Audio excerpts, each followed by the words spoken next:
In this video I'll show you the basic stranded cast on. It is unattractive and seldom used for anything other than gauge swatches. The basic stranded cast on uses two strands of yarn, the tail end and the working yarn. Usually these are two legs of a loop.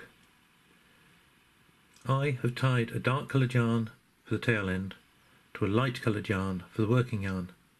This should make it easier to see what's happening. Hold the yarn in your left hand. The tail end should be over your thumb and the working yarn over your forefinger. Run both yarns across your palm and hold them in place with your other fingers. Now you need to make the first loop on the needle. Hold the needle in your right hand, pointing to the right. Place it under the yarn between your left thumb and forefinger. Lift and turn the point over the working yarn. Now you have a loop with the working yarn closest to the tip and holding the tail end in place. Keep the yarn between your forefinger and thumb tight. Move the tip of the needle toward you, over, downwards between you and the tail end that's held by your thumb, under the tail end, up between your thumb and forefinger, over and behind the working yarn, then move it forward under the tail end before bringing it up and back between your thumb and forefinger. You now have a second loop of the working yarn over the needle that's held in place by the tail end. Move the needle back under the working yarn on your forefinger. Lift it and move it back to the centre. This makes a yarn over. You make extra stitches by repeating these two movements. Sweep up the tail end, move the needle towards you, over, then under the tail end, up, behind the working yarn, under the tail end, and make a yarn over, under the working yarn and up to the centre. Sweep up the tail end and make a yarn over. Sweep up the tail end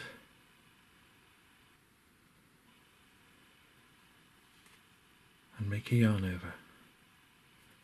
Sweep up the tail end and make a yarn over.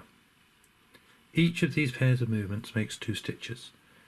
You will have an odd number of stitches on your needle. The original loop plus pairs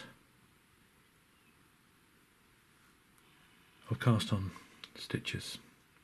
Stop when you have enough stitches, with 1 extra if you need an even number.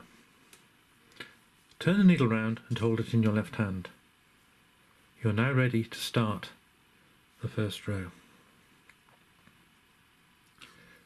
If you need an odd number of stitches, you need to trap the working yarn on the needle with the tail end. Move the tail end under the tip of the needle and in front of the working yarn.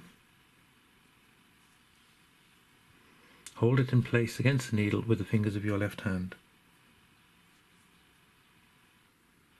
This will give you a firm loop to work into.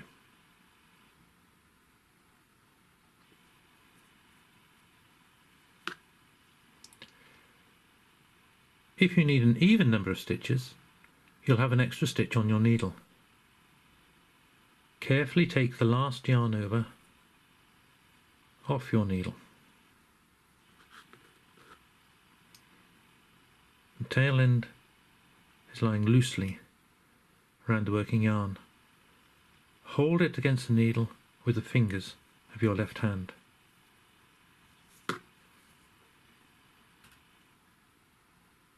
This will give you a firm loop to knit.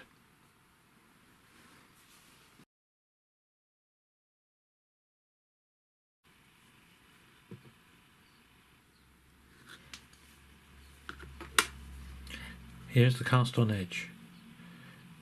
You can see the tail end running through the loops of the stitches. So the stitches can move freely along it.